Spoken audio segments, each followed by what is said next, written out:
Rajasthan jail प्रहरी exam 2025 के लिए हमारा ये कंप्लीट 12वां मॉडल पेपर है, जिसके अंदर टोटल 55 क्वेश्चन है, जिसमें विज्ञान, राजस्थान जीके, आपदा प्रबंधन, करंट अफेयर और राज व्यवस्था से संबंधित प्रश्न हैं। पहला प्रश्न है, बनास यनबुल किस सभ्यता से संबंधित है? आहड़ सभ्यता, कालीबंगा सभ्यता, गणेश्वर सभ्यता या फिर सोंदी सभ्यता? बनास यनबुल का संबंध आहड़ सभ्यता से है। आहड़ सभ्यता की बात करूं तो यह उदयपुर में बनास नदी के किनारे स्थित है। ठीक है। इसके जो अन्य नाम है, उपनाम है क्या? धूलकोट भी, ठीक है, धूलकोट के नाम से भी जाना जाता है। ताम्रवती नगरी के नाम से भी इसको जाना जाता है। ताम्रवती नगरी के नाम से भी जो है वो आहड़ सभ्यता को जाना जाता है। बात करूं इसके उत्खनन की, तो इसका जो उत्खनन है वो सबसे पहले 1956 के अंदर जो है वो आरसी अग्रवाल, रतन चंद्र अग्रवाल के द्वारा किया गया था। ठीक है। उसके बाद 1961-62 दो बार इसका उत्खनन कार्य किया गया है। एक बार आरसी अग्रवाल के द्वारा और दूसरी बार 1961-62 में। ठीक है। एच डी सांकलिया, ठीक है, एच डी सांकलिया और वी एन मिश्र के द्वारा जो है 1961-62 के अंदर उत्खनन कार्य किया गया है। और अगर बात करूं इसके अंदर जो मिलने वाले प्रमुख चीजों की, तो इसके अंदर जो है लेपिज लेपिस लाजुली, ठीक है, लेपिस लाजुली एक पत्थर मिला है। ठीक है। वो कहाँ का पत्थर है? अफगानिस्तान का एक पत्थर मिला है आहड़ सभ्यता के अंदर। ठीक है। लेपिस लाजुली अफगानिस्तान का, मूलतः अफगानिस्तान का, ठीक है, पत्थर था। और इसके अंदर जो है वो तांबा उद्योग है वो प्रमुख था। ठीक है। ताम्रवती नगरी इसलिए इसको कहा जाता है क्योंकि इसके अंदर जो है वो तांबा उद्योग प्रमुख था। अगला प्रश्न है, राजस्थान की सभी रियासतों को मिलाकर राजस्थान यूनियन यानी राजस्थान संघ का गठन करने के लिए 1946 ईस्वी में नरेशों का सम्मेलन किसने बुलवाया था? 1946 के अंदर जो है वो राज्यों का सम्मेलन किसने बुलाया था? राजस्थान संघ यानी राजस्थान यूनियन का गठन करने के लिए। जयपुर महाराज, मेवाड़ महाराणा, डूंगरपुर महारावण या फिर कोटा महाराव? तो राइट आंसर क्या हो जाएगा? मेवाड़ महाराणा भूपाल सिंह। ठीक है। 1946 के अंदर मेवाड़ महाराणा भूपाल सिंह ने जो है एक सम्मेलन बुलवाया था, जिसके अंदर उन्होंने राजस्थान संघ बनाने का प्रस्ताव रखा था। अगला प्रश्न है, कौन सा अभिलेख है जो महाराणा कुंभा के लेखन पर प्रकाश डालता है? कुंभलगढ़, जगन्नाथ राय, कीर्ति स्तंभ या फिर राज प्रशस्ति? ठीक है। तो मेवाड़ कुंभा के लेखन पर जो प्रकाश डालने वाला जो है वो कौन सा शिलालेख है? राइट आंसर क्या हो जाएगा? राइट आंसर हो जाएगा कीर्ति स्तंभ प्रशस्ति। ऑप्शन बी जो है वो इसका राइट आंसर हो जाएगा। ठीक है। 1460 ईस्वी का यह, ठीक है, प्रशस्ति है। निर्माता कौन था? निर्माता, सॉरी, उसको क्या बोलते हैं, वास्तुकार। हाँ, ठीक है। वास्तुकार कौन था? अत्रि और महेश भट्ट। ठीक है। अत्रि और महेश भट्ट, ठीक है, इनके द्वारा इनका अंकन किया गया था। ठीक है। 1460 ईस्वी का है। इसके अंदर जो है वो कुंभा के लेखन पर प्रकाश डालता है राज कीर्ति स्तंभ प्रशस्ति। अगला प्रश्न है, वीर भारत सभा की स्थापना, एक बात बता दूं, वीर भारत सभा और एक है वीर भारत समाज। ठीक है। ये जो क्वेश्चन पूछ रहा है ये वीर भारत सभा से पूछ रहा है। एक है वीर भारत समाज। वीर भारत समाज की जो स्थापना है वो विजय सिंह पथिक ने की थी। ठीक है। और वीर भारत सभा की स्थापना जो है वो गोपाल सिंह खरवा और केसरी सिंह बारठ ने की थी। ठीक है। दोनों अलग अलग हैं। जो समाज है वीर भारत समाज, उसकी स्थापना विजय सिंह पथिक ने की थी। ठीक है। विजय सिंह पथिक ने। और वीर भारत सभा की जो है वो केसरी सिंह बारठ और गोपाल सिंह खरवा ने। ठीक है। अब क्वेश्चन देखते हैं कि वीर भारत सभा जिसकी स्थापना गोपाल सिंह खरवा व केसरी सिंह बारठ ने की थी, जिसका मुख्य उद्देश्य क्रांतिकारियों के लिए अस्त्र शस्त्र जुटाना था, स्थापना कब की गई थी? वीर भारत सभा की स्थापना कब की गई थी? 1913, 1910, 1907 या फिर 1916? तो राइट आंसर क्या हो जाएगा? राइट आंसर हो जाएगा 1910। ठीक है। 1910 में स्थापना हुई। किसने की? गोपाल सिंह खरवा और केसरी सिंह बारठ। ठीक है। वीर भारत सभा की स्थापना की थी। उद्देश्य क्या था? क्रांतिकारियों के लिए अस्त्र शस्त्र जुटाना मुख्य उद्देश्य था। अगला प्रश्न है कि निम्न में से कौन सा युग्म सही सुमेलित है? छपकली, छींट के छपाई, चार साहब बच्चों के ओढ़ने का वस्त्र, जरोदई, सुनहरी धागों से कढ़ाई या फिर उपयुक्त सभी? ठीक है। तो सही सुमेलित कौन है?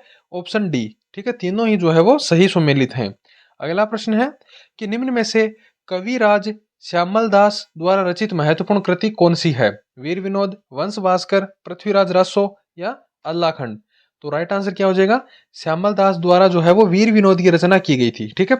देखो, श्यामल दास जो थे वो शंभू सिंह के आश्रित कवि थे। ठीक है। शंभू सिंह, शंभू सिंह, ठीक है, इनके समय उन्होंने वीर विनोद लिखना जो है वो शुरू किया था। मेवाड़ महाराणा शंभू सिंह के समय जो है वो वीर विनोद लिखना शुरू किया था। उसके बाद जो है वो खत्म कब हुआ था? सज्जन सिंह के काल में जो है वो खत्म हुआ था, वीर विनोद पूरा हुआ था। ठीक है, शंभू सिंह के शासनकाल में लिखना शुरू किया और सज्जन सिंह के शासनकाल में खत्म हुआ। ठीक है, और सज्जन सिंह के द्वारा ही जो इनको है कवि राजा की उपाधि दी गई थी। ठीक है, सज्जन सिंह ने ही इनको कवि राजा की उपाधि दी थी। ठीक है, अगला प्रश्न है, पाली में स्थित निम्न में से किस मंदिर को राजस्थान का अमरनाथ माना जाता है? परशुरामेश्वर मंदिर, सालेश्वर महादेव मंदिर, निम्बोकानाथ महादेव मंदिर या फिर चौमुखा मंदिर? तो किस मंदिर को माना जाता है? राइट आंसर क्या हो जाएगा? परशुरामेश्वर मंदिर। ऑप्शन ए जो है इसका राइट आंसर हो जाएगा। अगला प्रश्न है कि निम्न में से कौन सा युगम सही सुमेलित है? बाबूजी की फड़, नायक रावण हत्ता, ठीक है, देवनारायण जी की फड़, ठीक है, भाट जाति के भोपे, ठीक है, बिना किसी वाद्य यंत्र के, ये गलत हो जाएगा। ठीक है, कौन सा युगम सम्मिलित नहीं है? देवनारायण जी की जो फड़ है वो भाट जाति के भोपों के द्वारा जंत्र वाद्य यंत्र के साथ, ठीक है, बांची जाती है। बाबू जी की फड़ नायक जाति, ठीक है, रावण हत्ता वाद्य यंत्र, रामदेव जी की फड़ कामड़ जाति और रावण हत्ता वाद्य यंत्र। ठीक है, तो इसके अंदर सही सुमेलित पूछ रहा है, तो ए और सी जो है वो सही सुमेलित है, बी जो है वो गलत हो जाएगा। देवनारायण जी की जो फड़ है वो भाट जाति के भोपों द्वारा जंत्र वाद्य यंत्र के साथ बांची जाती है। ठीक है, अगला प्रश्न है कि राजस्थान का कौन सा वृक्ष जिसे धर्म ग्रंथों में समी तथा स्थानीय भाषा में जांटी कहा जाता है?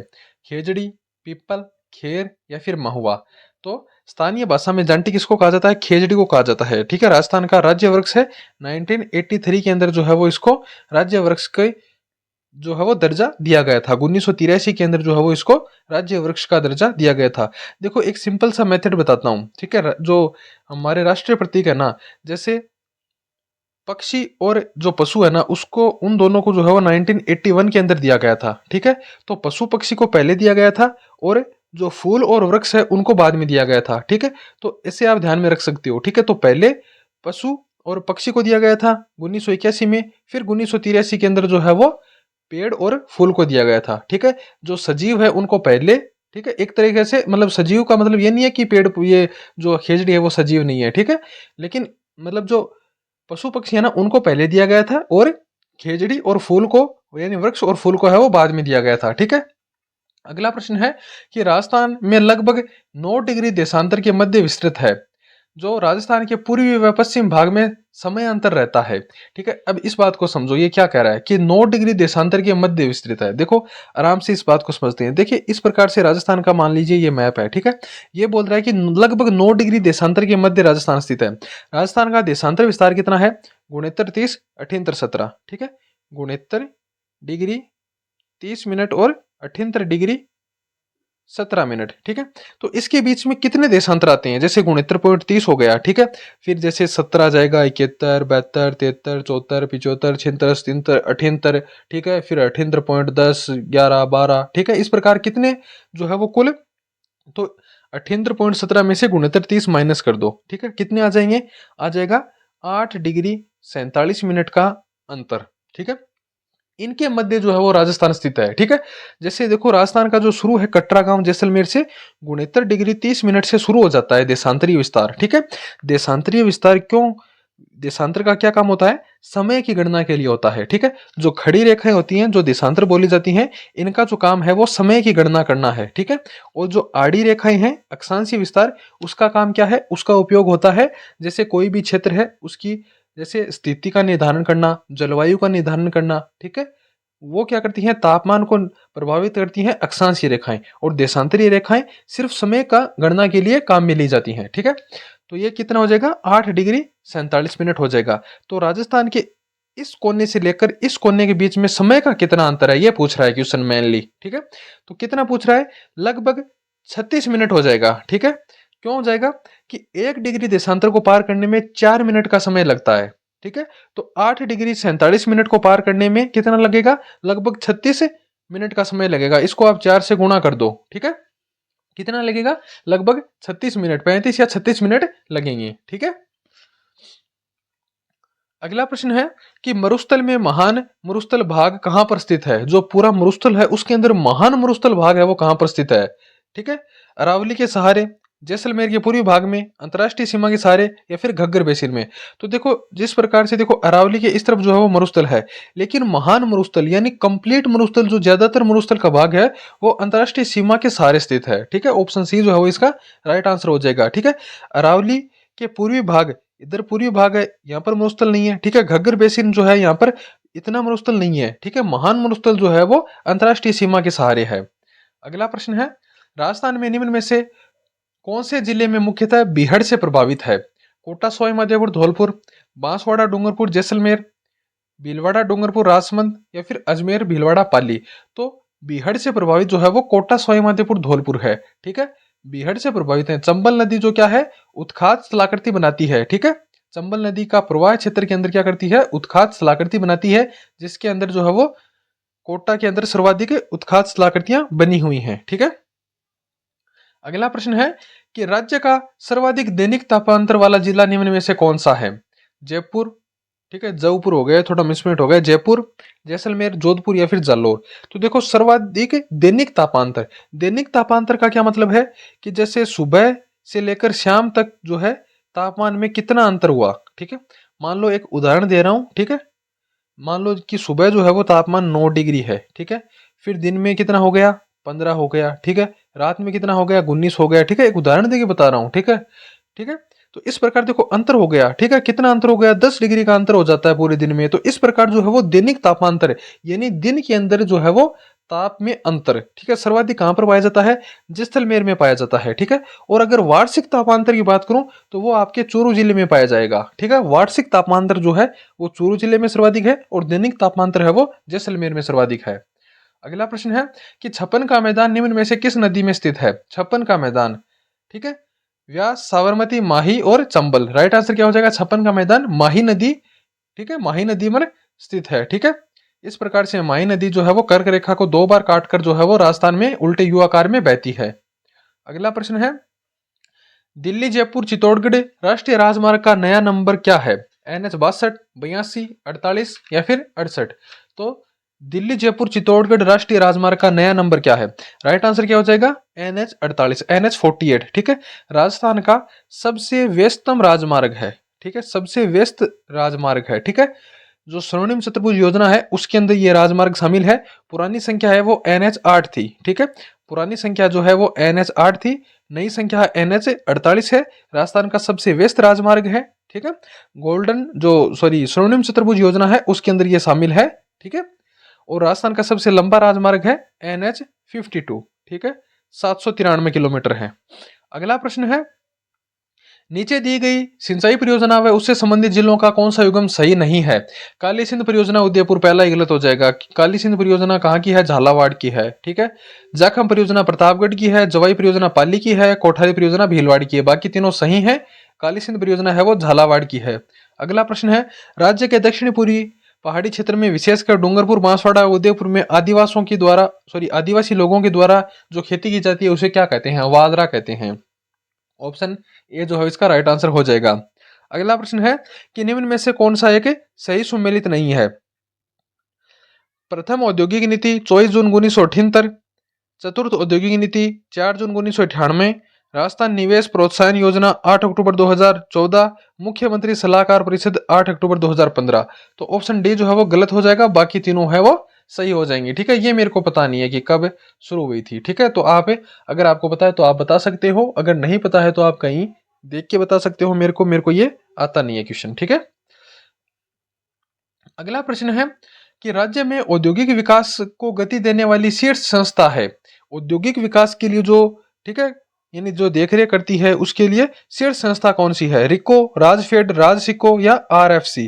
तो राइट आंसर क्या हो जाएगा, रिको। औद्योगिक विकास को गति देने के लिए राजस्थान के अंदर जो है वो शीर्ष संस्था रिको है। अगला प्रश्न है कि राज्य में MSME सूक्ष्म लघु व मध्यम उद्योग उद्यम अधिनियम लागू कब हुआ था? 30 जून 2017 को, 17 जुलाई 2019 को, 1 जनवरी 2020 को, या फिर इनमें से कोई नहीं। तो MSME सूक्ष्म लघु व मध्यम उद्यम जो अधिनियम है वो कब लागू हुआ था? 17 जुलाई 2019 को लागू हुआ था। ऑप्शन सी जो है वो इसका राइट आंसर हो जाएगा। अगला प्रश्न है कि निम्नलिखित में से राजस्थान का कौन सा जिला मैग्नीज खनिज के लिए प्रसिद्ध है? मैग्नीज के लिए जोधपुर, बांसवाड़ा, बीकानेर या फिर झालावाड़। तो मैग्नीज के लिए जो है वो कौन सा जिला प्रसिद्ध है? बांसवाड़ा प्रसिद्ध है। ऑप्शन बी जो है वो इसका राइट आंसर हो जाएगा।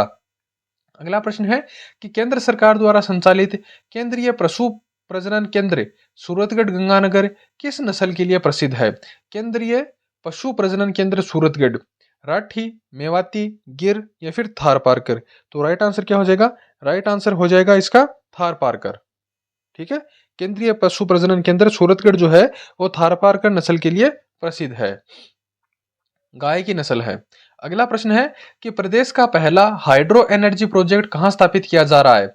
शाहबाद 12, फुलेरा जयपुर, झालावाड़ या छबड़ा 12।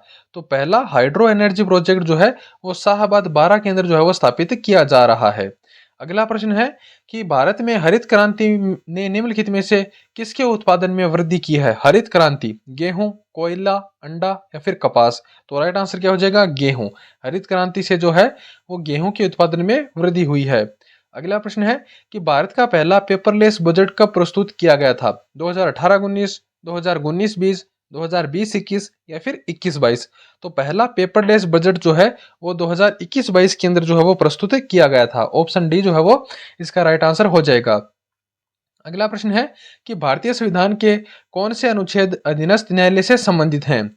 अनुच्छेद 233 से 237, 231 से 234, 221 से 230 या फिर 222 से 228। अधीनस्थ न्यायालय से संबंधित जो है वो कौन सा अनुच्छेद है? राइट आंसर क्या हो जाएगा? 233 से 237 जो अनुच्छेद हैं वो अधीनस्थ न्यायालय से संबंधित हैं। ऑप्शन ए जो है वो इसका राइट आंसर हो जाएगा। अगला प्रश्न है राज्य की कार्यपालिका से संबंधित प्रावधान संविधान के किस भाग में है? कार्यपालिका भाग 5, 6, 4 या फिर 7। तो राज्य की जो कार्यपालिका से संबंधित प्रावधान है ना वो संविधान के भाग 6 के अंदर स्थित हैं। ठीक है, संबंधित हैं, भाग 6 के अंदर हैं। ठीक है, ऑप्शन बी जो है वो इसका राइट आंसर हो जाएगा। अगला प्रश्न है कि राजस्थान जन सुनवाई का अधिकार अधिनियम प्रदेश में कब लागू हुआ था? जन सुनवाई का अधिकार, जन सुनवाई का अधिकार अधिनियम 1 अगस्त 2010 को, 11 जुलाई 2011 को, 1 अगस्त 2012 को या फिर 11 जुलाई 2013 को। तो राजस्थान जन सुनवाई का अधिकार जो है 1 अगस्त 2012 को लागू हुआ था। ऑप्शन सी जो है वो इसका राइट आंसर हो जाएगा। अगला प्रश्न है 42वां संविधान संशोधन कब हुआ था? 1976 में। द्वारा प्रस्तावना में कौन सा शब्द जोड़ा गया था?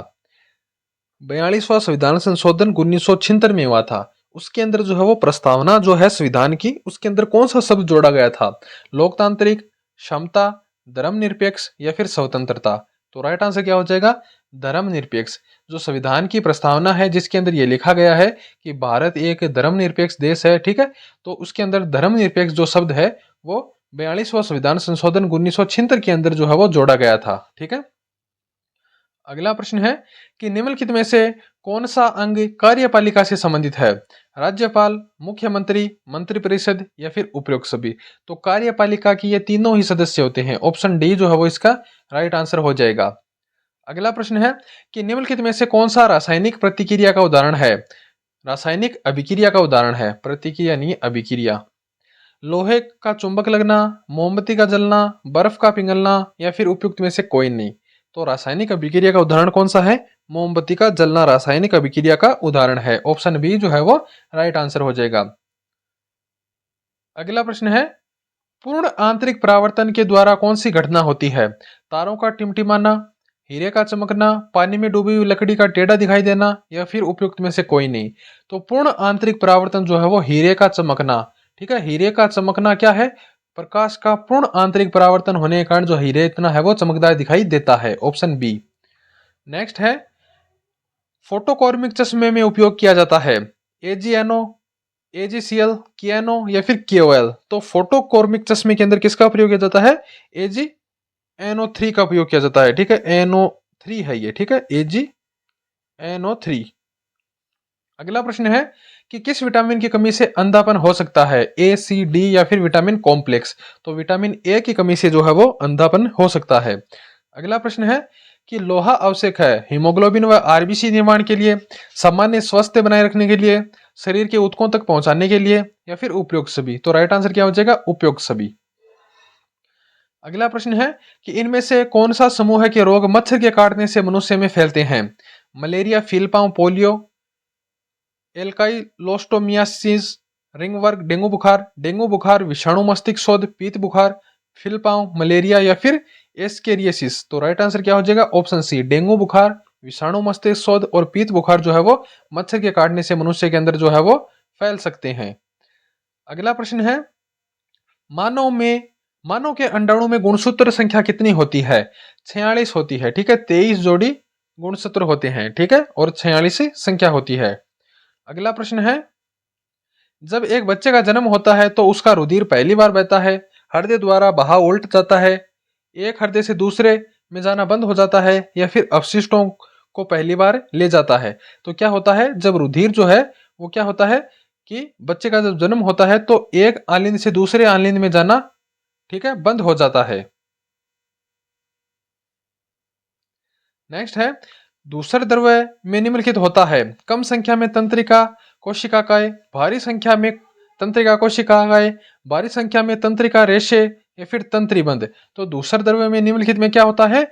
भारी संख्या में तंत्रिका कोशिकाएं, ऑप्शन बी। अगला प्रश्न है कि देश में अब तक के भीषणतम अकाल त्रिकाल, जिसे छप्पन का अकाल भी कहा जाता है, कब ग्रस्त हुआ था? वर्ष 1900, 1909, 1919 या फिर 1929।